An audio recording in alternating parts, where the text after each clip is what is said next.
18ാം ലോക്സഭയിലേക്കുള്ള തെരഞ്ഞെടുപ്പിൻ്റെ കേളികൊട്ട് ഇന്ന് തുടങ്ങും. ഏറ്റവും സുപ്രധാനമായിട്ടുള്ളത് തീയതികൾക്കപ്പുറം രാഷ്ട്രീയം എങ്ങനെ എന്നുള്ളതാണ്. ഹിന്ദി ഹൃദയഭൂമി എങ്ങനെയായിരിക്കും, ദക്ഷിണേന്ത്യ എങ്ങനെ പ്രതികരിക്കും, ഉത്തരേന്ത്യ എങ്ങനെ പ്രതികരിക്കുന്നു, കിഴക്കൻ സംസ്ഥാനങ്ങൾ എങ്ങനെ പ്രതികരിക്കുന്നു തുടങ്ങിയ കാര്യങ്ങളൊക്കെയാണ് നമുക്കറിയേണ്ടത്.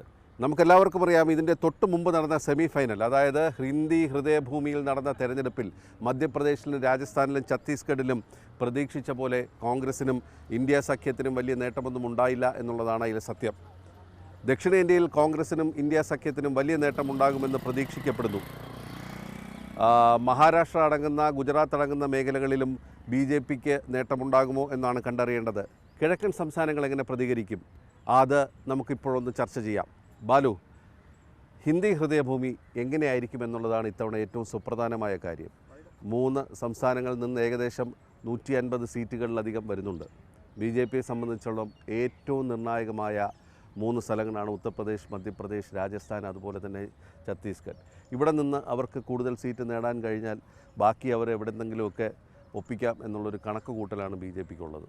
ഹിന്ദി ഹൃദയഭൂമിയിൽ സ്വാഭാവികമായും BJPക്ക് തന്നെയായിരിക്കും ഒരു മേൽക്കൈ എന്ന കാര്യത്തിൽ സംശയമില്ല. കാരണം ഇത്തവണ BJP ഒറ്റയ്ക്ക് 370-ഉം NDA മുന്നണി 400 എന്ന ലക്ഷ്യവുമായാണ് BJP NDA സഖ്യം ഇപ്പോൾ തെരഞ്ഞെടുപ്പിനെ നേരിടുന്നത്. അതിന് ആ സംഖ്യയിലേക്ക്, ആ ലക്ഷ്യത്തിലേക്ക് അവർക്ക് എത്തണമെങ്കിൽ സ്വാഭാവികമായും രാജ്യത്തിൻ്റെ എല്ലാ ഭാഗത്തും ഒരു കാവി തരംഗം അല്ലെങ്കിൽ ഒരു മോദി തരംഗം ആഞ്ഞു വീശിയേ പറ്റുള്ളൂ.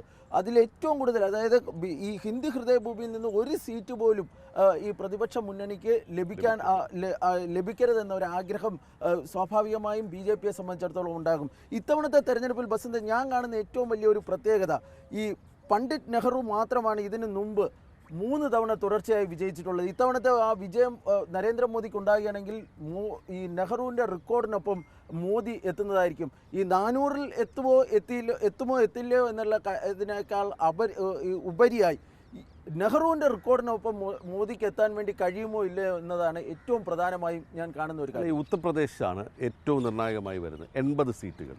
ഇപ്പോൾ വരുന്ന അഭിപ്രായ സർവേകൾ, അതായത് ഇലക്ഷൻ പ്രഖ്യാപനത്തിന് മുമ്പ് നടത്തിയ സർവേകളുടെ അടിസ്ഥാനത്തിൽ ഉത്തർപ്രദേശിൽ 79 സീറ്റ് വരെ BJPക്ക് ലഭിക്കാമെന്നുള്ളതാണ്. കഴിഞ്ഞ തവണയും വലിയ തോതിൽ അവർ നേട്ടമുണ്ടായി, 70-ലധികം സീറ്റുകളിലേക്ക് വന്നു. ആദ്യ തവണ 80ഓളം സീറ്റുകളിലേക്ക് വരുന്നു. അപ്പോൾ ഉത്തർപ്രദേശിൽ ഇപ്പോഴത്തെ രാഷ്ട്രീയ സാഹചര്യം എങ്ങനെയെന്നുള്ളതാണ്. ഏറ്റവും ഒടുവിൽ കഴിഞ്ഞ തവണയൊക്കെ മറ്റ് വിഷയങ്ങളുണ്ടായിരുന്നെങ്കിൽ ഇത്തവണ വരുമ്പോൾ രാമക്ഷേത്രം എന്ന് പറയുന്ന ഒരു വലിയ ഘടകം ഉത്തർപ്രദേശിൽ നിൽക്കുന്നുണ്ട്. എങ്ങനെയായിരിക്കും രാമക്ഷേത്രവുമായി ബന്ധപ്പെട്ട ഉദ്ഘാടന ചടങ്ങിന് ബാലു പോയതാണ്. അവിടെ ജനങ്ങളുടെ മൊത്തത്തിൽ ഈ അതിന് ചുറ്റളവിലുള്ളവരുടെയോ അല്ലെങ്കിൽ എങ്ങനെയായിരിക്കും അതിൻ്റെ പ്രതികരണം? രാമക്ഷേത്രം BJP ഒരു വലിയ പ്രതീക്ഷയ്ക്ക് അവരെ സംബന്ധിച്ചിടത്തോളം രാമക്ഷേത്രവും CAA വലിയ തോതിലുള്ള ഒരു ധ്രുവീകരണം ഉണ്ടാക്കുമെന്നും അതിൽ അവർക്ക് ഒരു പോസിറ്റീവായ ഒരു വോട്ടിംഗ് ലഭിക്കുമെന്നും ഒക്കെ ഉള്ളൊരു പ്രതീക്ഷയുണ്ട്. രാമക്ഷേത്രത്തിൻ്റെ ഈ ഉദ്ഘാടന ചടങ്ങിന് ആ ദിവസങ്ങളിലൊക്കെ വലിയൊരു യുഫോറിയ രാജ്യം മുഴുവൻ ഉണ്ടായിരുന്നു. പക്ഷേ അത് ഇപ്പോൾ ഉണ്ടോ എന്നുള്ള കാര്യത്തിൽ ഒരു സംശയമുണ്ട്. പക്ഷേ വളരെ പ്രധാനപ്പെട്ട കാര്യം, ഇന്നലെ അമിത്ഷാ ഗുജറാത്തിൽ അഹമ്മദാബാദിൽ അദ്ദേഹത്തിൻ്റെ പ്രചരണത്തിൻ്റെ ഉദ്ഘാടനത്തിൽ അദ്ദേഹത്തെ നടത്തിയൊരു ഇതുണ്ട്. ഈ തെരഞ്ഞെടുപ്പ് BJPക്ക് വേണ്ടിയല്ല, ഭാരതത്തിന് വേണ്ടിയാണ് വോട്ട് ചെയ്യുക എന്നുള്ളതാണ്. അതായത് ഭാരത് വേഴ്സസ് ഇന്ത്യ എന്നുള്ള ഒരു ലെവലിലേക്ക് ഈ തെരഞ്ഞെടുപ്പ് രംഗം കൊണ്ടുപോകുന്നതിനുള്ള ഒരു ശ്രമമാണ് ഇപ്പോൾ BJP ഇപ്പോൾ നടത്തുന്നത്. ഈ CAAയും രാമക്ഷേത്രവുമൊക്കെ ഈ 400-ലേക്ക് എത്തുന്നതിൽ ഒരു ഘടകമാകും, അല്ലെങ്കിൽ ഒരു തങ്ങൾക്ക് അനുകൂലമാകുമെന്ന ഒരു പ്രതീക്ഷ BJPയെ സംബന്ധിച്ചിടത്തോളം ഉണ്ട്. പക്ഷേ അതിൽ വളരെ പ്രധാനപ്പെട്ട ഒരു കാര്യം ബസന്ത്, 2019 ഈ അന്തർദേശീയ മാധ്യമങ്ങളൊക്കെ കഴിഞ്ഞ ദിവസങ്ങളിൽ എഴുതുന്ന ഈ വാർത്തകളിലൊക്കെ 2019 ഒരു പുൽവാമ ഉണ്ടായിരുന്നു. പക്ഷേ 2024 അങ്ങനെ ഒരു വൈകാരികമായ വിഷയം, മറിച്ച് അവിടെ ഇലക്ട്രൽ ബോണ്ട് എന്ന് പറഞ്ഞ BJP ഇത്രയും കാലമൊക്കെ BJP ഈ അഴിമതിക്ക് എതിരെ നിന്നിരുന്ന ഒരു പ്രസ്ഥാനം 2019 റാഫേലൊക്കെ വലിയ തോതിൽ പ്രതിപക്ഷം ഉന്നയിച്ചിരുന്നുവെങ്കിലും അതൊന്നും തെരഞ്ഞെടുപ്പിൽ വലിയ തോതിൽ കത്തിയിരുന്നില്ല. പക്ഷേ ഇപ്പോൾ ഓരോ ദിവസം കഴിയുമ്പോഴും ഈ സ്വാഭാവികമല്ല, ഈ ഇലക്ട്രൽ ബോണ്ട് എന്ന് പറയുന്നത് ഇന്ത്യൻ രാഷ്ട്രീയത്തിലെ ഏറ്റവും വലിയ അഴിമതി എന്നുള്ള കാര്യത്തിൽ യാതൊരു സംശയവുമില്ല. എന്ന് വെച്ചാൽ BJPക്ക് 20,000 കോടി രൂപയുടെ ബോണ്ടുകൾ മാറിയതിൽ BJPക്ക് 6,000 കോടി രൂപ ലഭിച്ചിട്ടുണ്ട്. അപ്പോൾ ആ ഒരു തലത്തിലേക്ക് പലതും ഈ അന്വേഷണം തേടുന്ന ഏജൻസികൾ അവർ നടത്തിയിട്ടുള്ള പിന്നെ റെയ്ഡുമായി ബന്ധപ്പെട്ട് നിമിഷങ്ങൾക്കുള്ളിൽ കോർപ്പറേറ്റ് കമ്പനികൾ പണം കൊടുക്കുന്നു.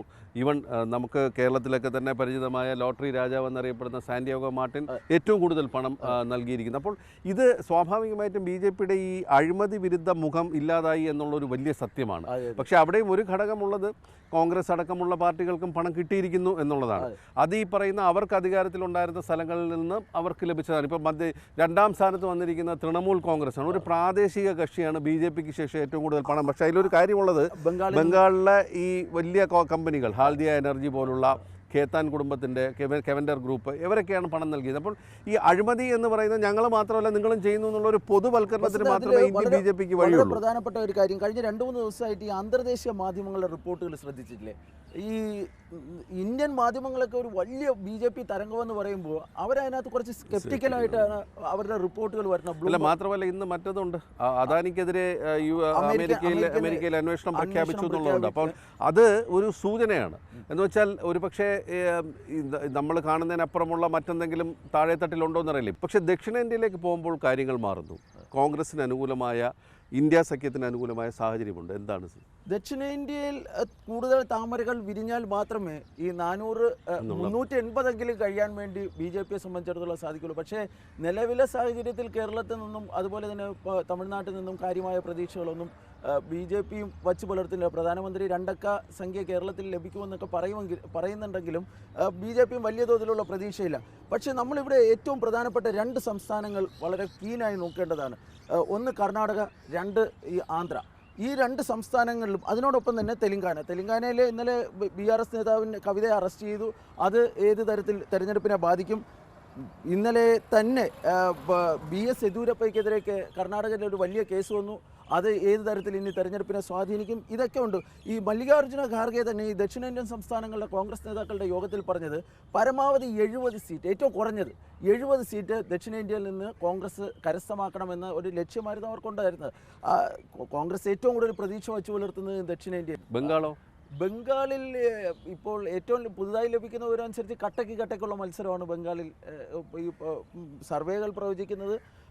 അത് ഈ തൃണമൂൽ കോൺഗ്രസിന് ഒരു ഘട്ടത്തിലുണ്ടായിരുന്ന ഒരു മേൽക്കൈ അത് സന്ദേശ് കാലിയോടുകൂടി നഷ്ടപ്പെട്ടു എന്നാണ് പൊതുവെ വിലയിരുത്തപ്പെടുന്നത്. എന്തുകൊണ്ട് മമതാ ബാനർജി ഇത്ര ഒരു സ്റ്റബേർഡ് ആറ്റിറ്റ്യൂഡ് എടുത്തു എന്നുള്ളതാണ്. 42 സീറ്റ് നൽകാൻ കോൺഗ്രസിന്, 42 അവസാനം ഞങ്ങൾ എല്ലാ സീറ്റിലും മത്സരിക്കുമെന്ന് പറഞ്ഞ ഒരു പൊതുയോഗത്തിൽ വെച്ച് ആദ്യമായി ആളിനെ പ്രഖ്യാപിക്കും. എന്തുകൊണ്ടായിരിക്കും ഇത്ര സ്റ്റബേർഡായിട്ട്? പക്ഷേ നമ്മൾ കോൺഗ്രസ് നേതാക്കളുമായിട്ടൊക്കെ സംസാരിക്കുമ്പോൾ അവർ പറയുന്നത് മമതാ ബാനർജിയുടെ അടുത്ത് പല തവണ അവർ സംസാരിച്ചിരുന്നു, പല വിട്ടുവീഴ്ചകൾക്കും കോൺഗ്രസ് തയ്യാറായിരുന്നു. പക്ഷേ ഈ സഖ്യം വേണ്ട എന്ന് ആദ്യം മുതലേ ഒരു തീരുമാനം എടുത്തിരുന്നത് മമതാ ബാനർജി ആയിരുന്നു. കാരണം മമതാ ബാനർജി എന്തിനെയൊക്കെയോ പേടിച്ചിരുന്നു.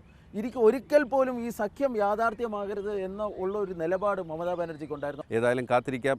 ഇന്ത്യൻ ജനാധിപത്യത്തിൻ്റെ ഏറ്റവും വലിയ ഉത്സവം തുടങ്ങുകയായി.